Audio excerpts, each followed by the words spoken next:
Good morning, class. Good morning, sir. So I hope you are very much fine.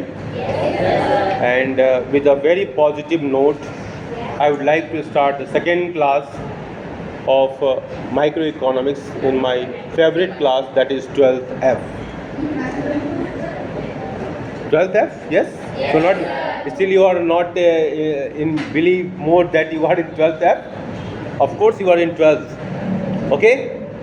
सब लोग 12th में आ चुके हैं, ठीक है? Obviously. Okay? In my first class, in first session, we talked about macroeconomics. In that session, we discussed about the differences between micro and macro.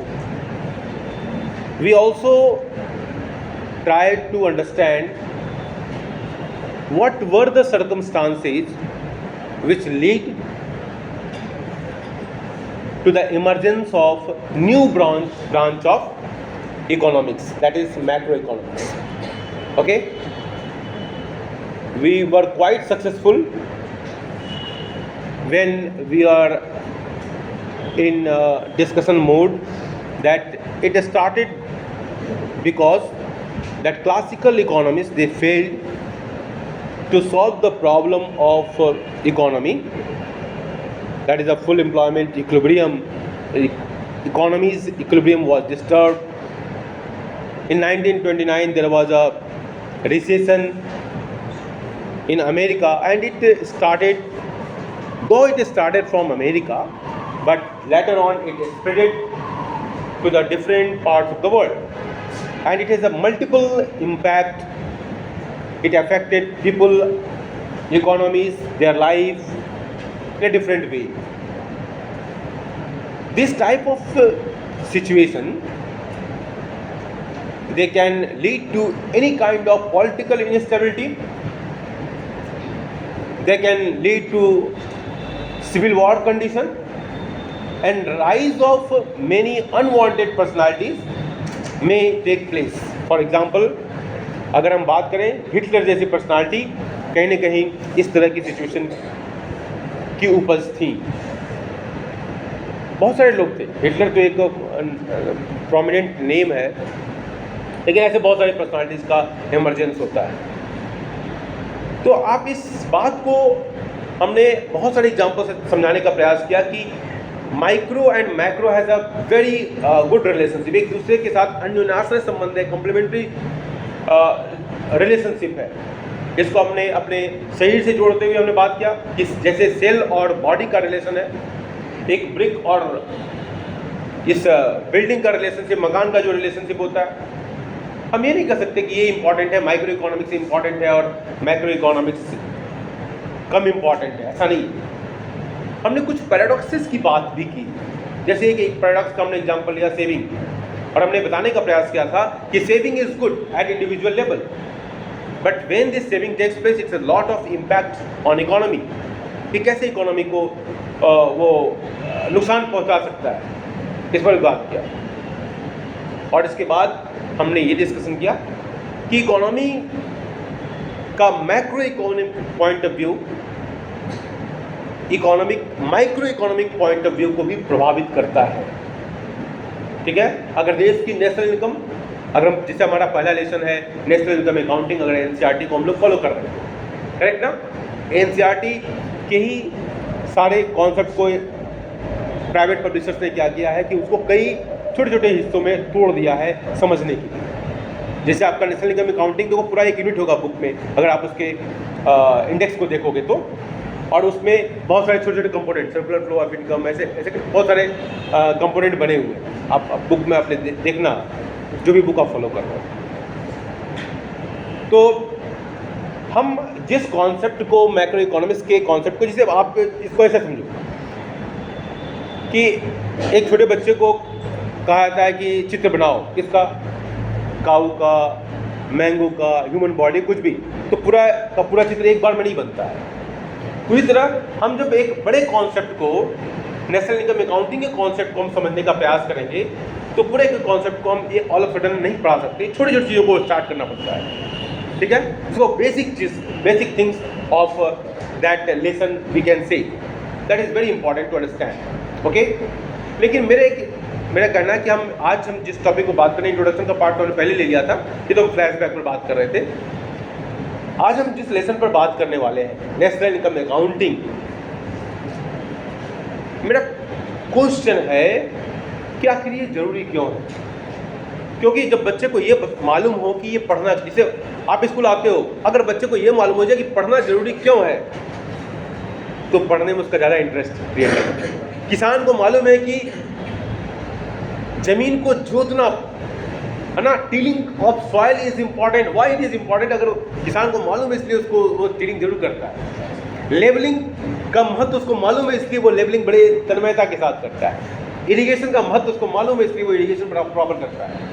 एक बच्चे को अगर ये मालूम हो कि रेलेवेंस क्या है, स्कूल आने का पर्पस क्या है, क्लास में बैठने का पर्पस क्या है, और इस लेसन को पढ़ने का पर्पस क्या है, तो उसका भी इंटरेस्ट अलग होगा, करेक्ट ना, ठीक है।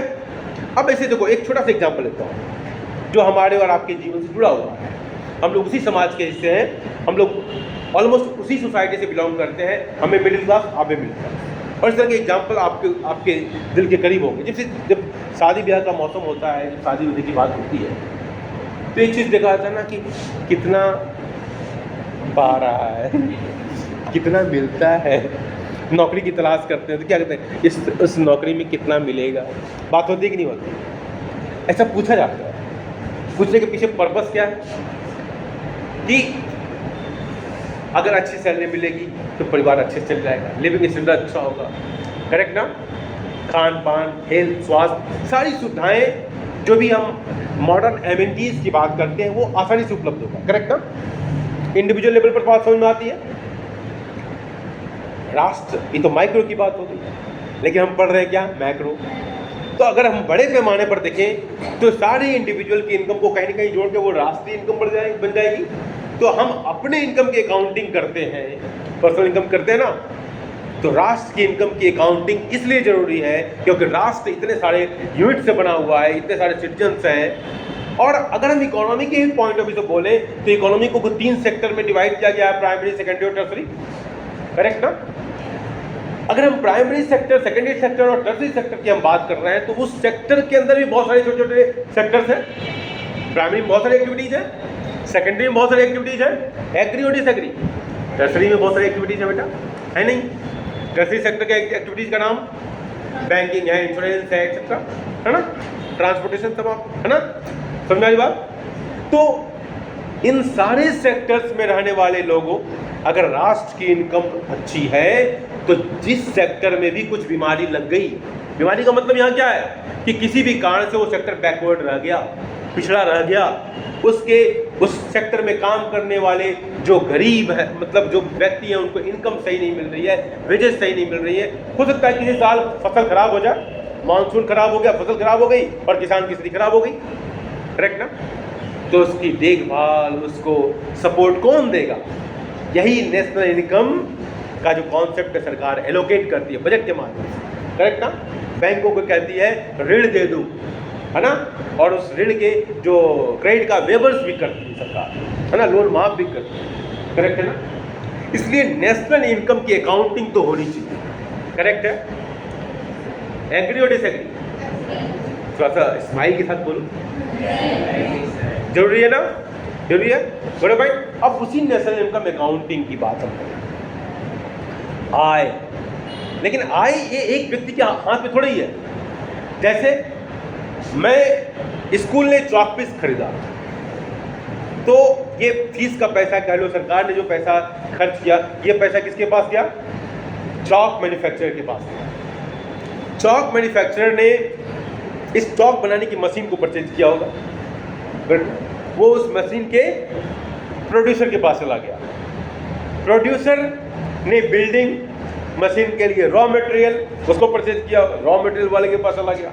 मतलब कहने का मतलब क्या है कि एक व्यक्ति का जो एक्सपेंडिचर है दूसरे की इनकम बन रही है। तो इनकम एक आदमी के हाथ में नहीं है, ये क्या घूम रहा है सबके हाथ में, इसलिए हम बात कर रहे हैं सर्कुलर फ्लो ऑफ इनकम। और ये कितना इंपॉर्टेंट है सर्कुलर फ्लो ऑफ इनकम, इससे पहले भी कुछ लोग मैं फ्लैशबैक पढ़ा रहा हूँ, ये तो बड़ा शायद चर्चा कर चुका हूँ ना।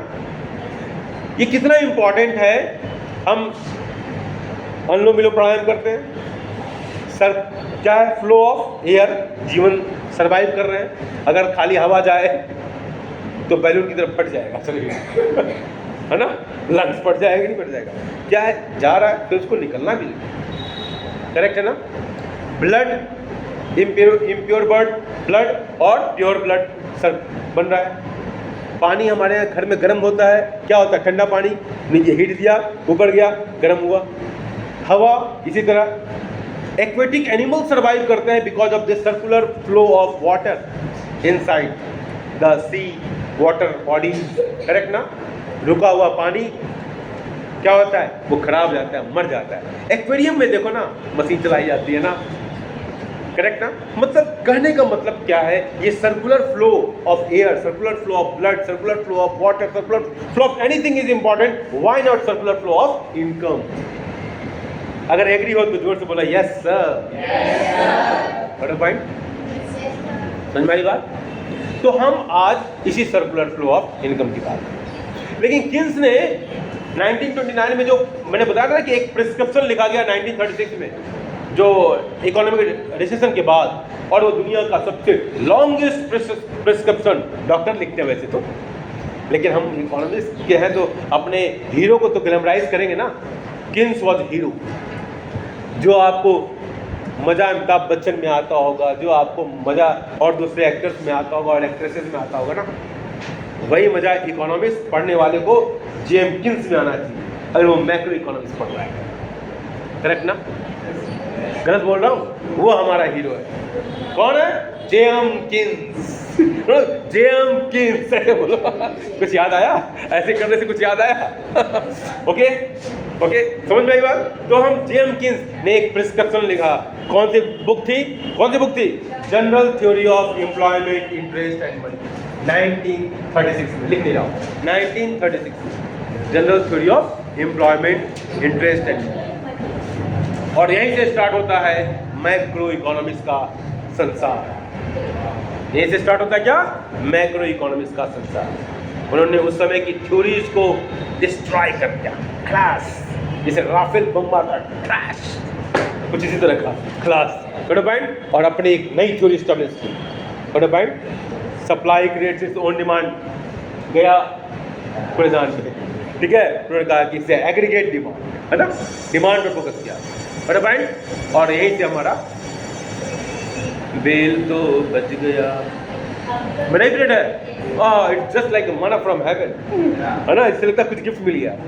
जब आदमी फ्लो में हो और बीच में बेल लग जाए तो कुछ कुछ होता है ना। खैर आपने बोल दिया कि आप ही का पीरियड है, तभी कुछ कुछ होता है, मेरा पॉइंट, ठीक है।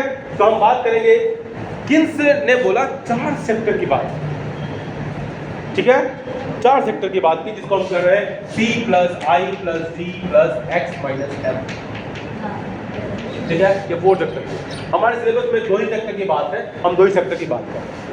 हम हाउस होल्ड और फर्म की बात करें, प्रोड्यूसर सेक्टर, हाउस होल्ड और फर्म। अब हम यहाँ सर्कुलर फ्लो को समझाने के लिए थोड़ा सा, हाँ ओके आ रहे हैं ना, हाउस होल्ड, ठीक है, और ये फर्म, 2 सेक्टर हमने लिया। कितने सेक्टर लिया, हाउस होल्ड और फर्म, ठीक है। Production, story of village Palampur को याद करो, स्टोरी ऑफ विलेज पालमपुर। और स्टोरी ऑफ विलेज पालमपुर में मिश्री लाल की कहानी ने बहुत कुछ सिखा दिया है। That is what, factors of production. क्या सिखाया है, factors of production. How many 4 factors of production, 4 factors of production. कौन कौन, लैंड, लेबर, कैपिटल और इनकम, ठीक है। अब ये हाउस होल्ड क्या करता है, जब तक ये फैक्टर्स ऑफ प्रोडक्शन, कोई भी प्रोडक्शन जहां भी हो रहा है गुड्स और सर्विसेज का, यहाँ पर ये चारों फैक्टर कहीं ना कहीं इन्वॉल्व होंगे, किसी न किसी तरह इन्वॉल्व होंगे, चाहे किसान हो चाहे अंबानी हो, हर जगह ये 4 फैक्टर्स ही लगेंगे, जिसको क्या कहते हैं, factors of production, land, labour, capital, interpret. Correct है? करेक्ट है? ओके, तो हाउस होल्ड ने क्या किया? सप्लाई किया। करेक्ट है? करेक्ट है बेटा? ठीक है। और हाउस होल्ड ने क्या किया? लैंड, लेबर, कैपिटल और एंटरप्रेन्योर, ये सप्लाई किया। और यहाँ पर क्या हुआ? प्रोडक्शन की एक्टिविटी हुई। क्या हुआ? प्रोडक्शन। यहाँ लिख दिया प्रोडक्शन। पॉइंट यार, इसमें उल्टा आ रहा है ना।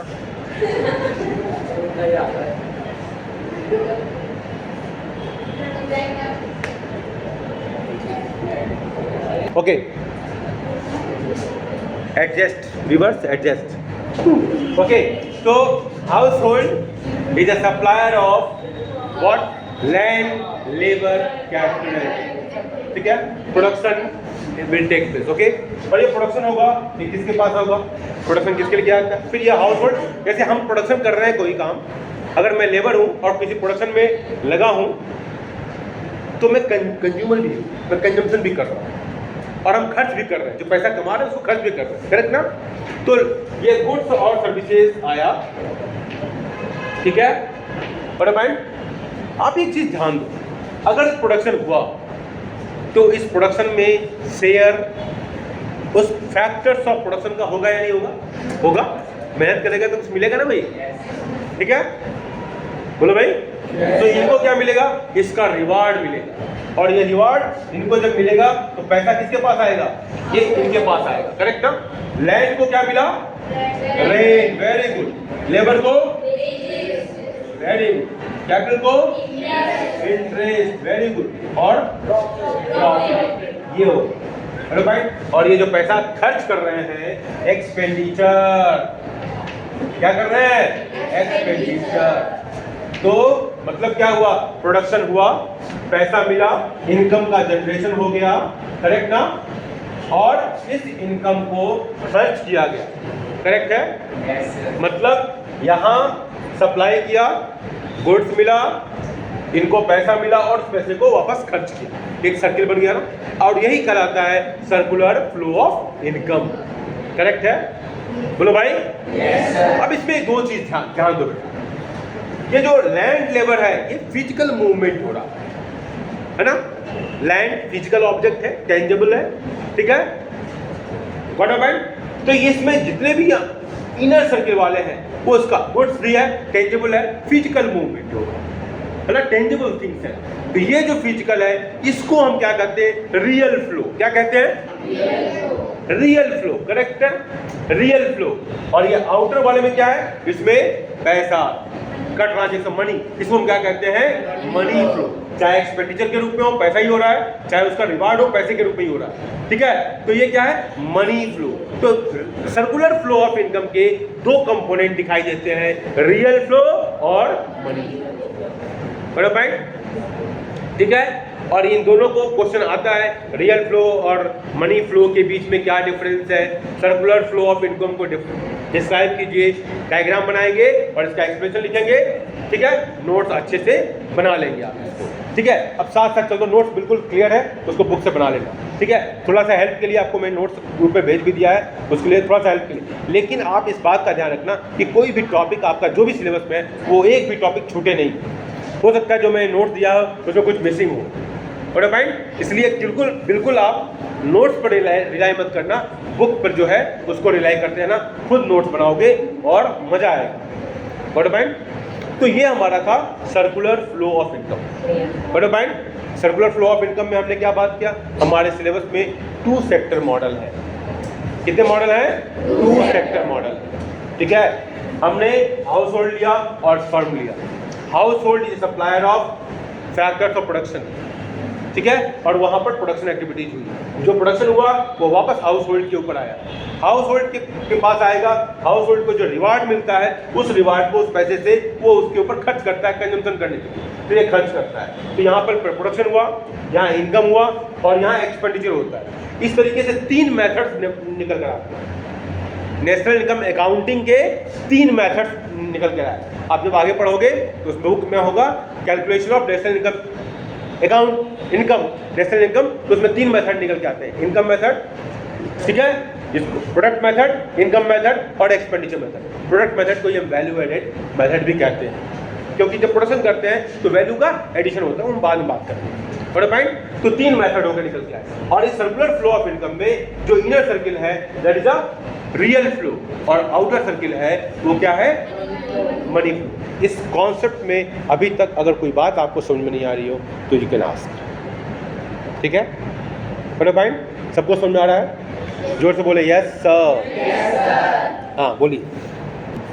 देखो सर्कुलर फ्लो में ये क्या है, जनरेशन, इनकम का जनरेशन हो रहा, जनरेशन हुआ ना इनकम का, हाँ, ये डिस्पोजिशन हुआ, खर्च करो तो क्या हो, डिस्पोजिशन हो रहा है। बड़ा पॉइंट, प्रोडक्शन का फेज, इनकम का जनरेशन हो रहा है और ये डिस्पोजिशन, खर्च कर रहे हो। बड़ा पॉइंट, बड़ा पॉइंट। और कीजिए कोई क्वेश्चन? हाँ बोलिए, क्या डाउट बताइए।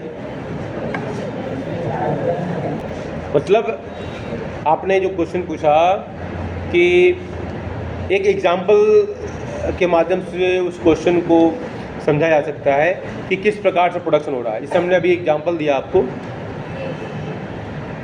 वीट प्रोडक्शन का, है ना, कि वीट का प्रोडक्शन कैसे हो रहा है, तो उसमें लैंड का यूज हो रहा है, वो तो बिल्कुल दिखाई दे रहा, विजिबल है ना।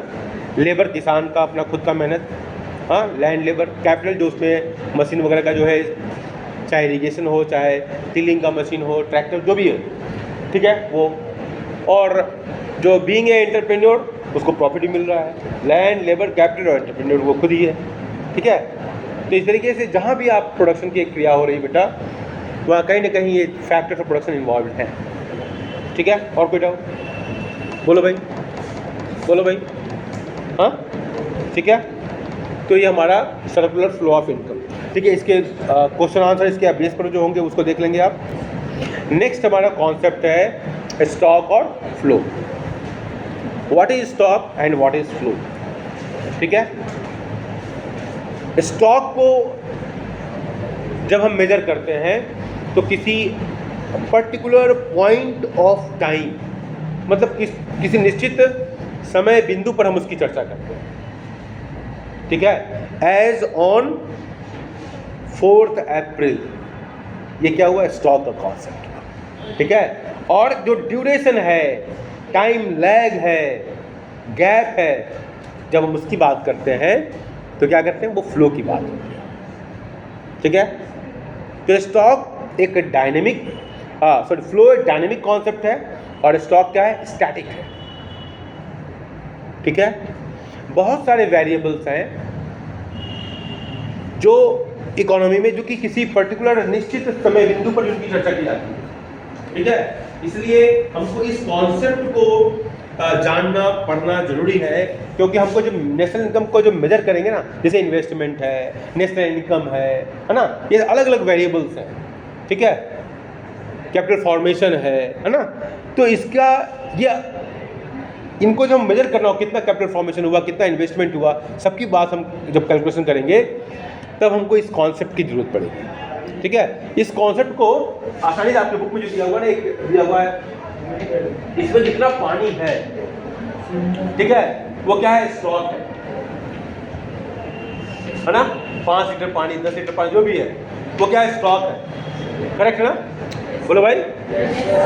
लेकिन इसमें जो पानी जो आ रहा है, गिर रहा है लगातार, वो फ्लो है, क्योंकि वो हर पल बदल रहा है, हर समय बदल रहा है। तो जो परिवर्तनशील है, जो चेंज हो रहा है, वो क्या है, वो फ्लो है। नाम से भी है ना, फ्लो, है ना, ठीक है, बड़े पॉइंट। और जो रुका हुआ है, तो इसलिए कहा गया कि एक स्टॉक कॉन्सेप्ट है, और एक मतलब जो डायनेमिक है वो तो ये है, जो पानी जो गिर आ रहा है, और चाहे जो निकल रहा है ना।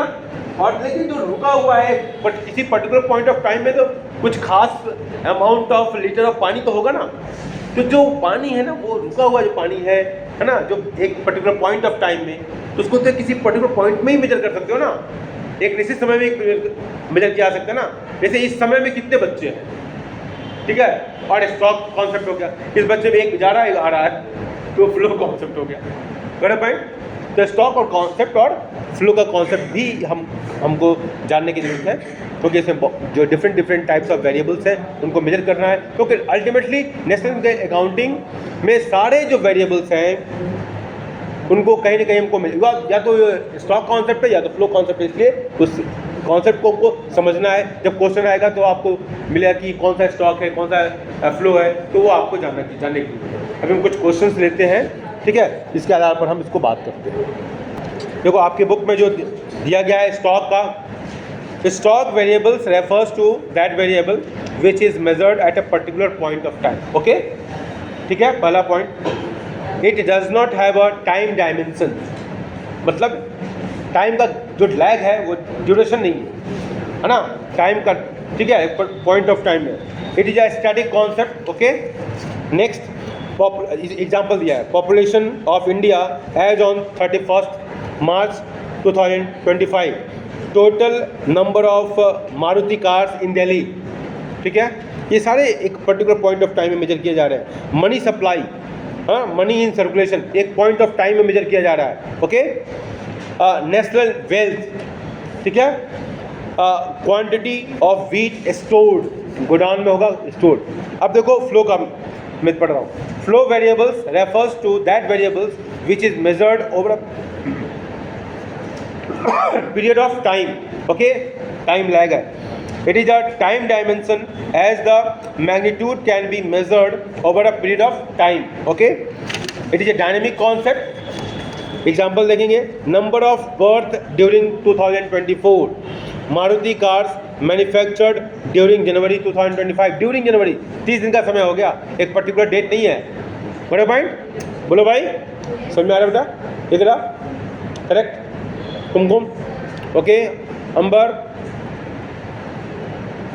ठीक है, national income, quantity of wheat produced. बड़े पॉइंट समझ में आई बात? कुछ क्वेश्चंस लेने के मूड में थे हम। अब इसके देखो, फोर्थ सेक्टर ऑफ इकोनॉमी, इसको जरूर लिख लेना अपने नोट्स में, ठीक है। फोर्थ सेक्टर मैंने बताया ना, इसको जरूर लिख लेना, ये क्वेश्चन आता ही आता है। Circulation flow in simple economy, two sector model दिया हुआ है आपकी बुक में, पेज नंबर 1.6, इसको लिख लेंगे आप, बड़े पॉइंट, और इसके बाद ये लेसन खत्म हो जाता है, करेक्ट ना, ठीक है। अब कुछ क्वेश्चन है, देखो, classify the following as a stock and flow, ठीक है। Amount of bank deposits as on 31 March 2025 क्या है? Stock, very good. Losses, flow, ठीक है। ये देखो इस तरह के जो क्वेश्चंस हैं अगर पूछे जाएंगे तो केवल स्टॉक लिखोगे, केवल फ्लो लिखोगे तो मार्क्स नहीं मिलेंगे, उसके रीजन देने पड़ेंगे आपको। सीबीएसई डिमांड्स रीजन, आपका सही भी होगा आपको मार्क्स नहीं मिलेगा, इसलिए इसका रीजन देना जरूरी है। Okay, production of wheat during the year 2020-21, during है, flow, very good, very good, ठीक है। प्रॉफिट, फ्लो, ठीक है, प्रॉफिट ड्यूरिंग होता है ना बेटा, इस सेशन में कितना प्रॉफिट हुआ, इस साल कितना प्रॉफिट हुआ ना। Population of India as on stock, very good. इस तरीके से आप सबको पढ़ना और सबके आंसर देखना, और जहां आपको समझने में दिक्कत हुई होगी उसको आप फिर डिस्कस भी करेंगे कैसे हुआ। व्हाट पॉइंट, मेरी बात समझ में आया? इसके जितने भी हॉट क्वेश्चंस हैं इसको होमवर्क में जरूर कर लेंगे आप, ठीक है। हॉट क्वेश्चन जितने हैं, ठीक है, एनसीईआरटी वाले जो क्वेश्चन है वो आप होमवर्क में कर लोगे साथ साथ। चलो बेटा, व्हाट पॉइंट, चलो अब आते हैं हम कुछ, आप क्लास टेस्ट कर लो, मल्टीपल चॉइस क्वेश्चन करो। अभी मैं इसको ऑफ करता हूँ, मल्टीपल चॉइस क्वेश्चन करें, do it fast. Thank you for this.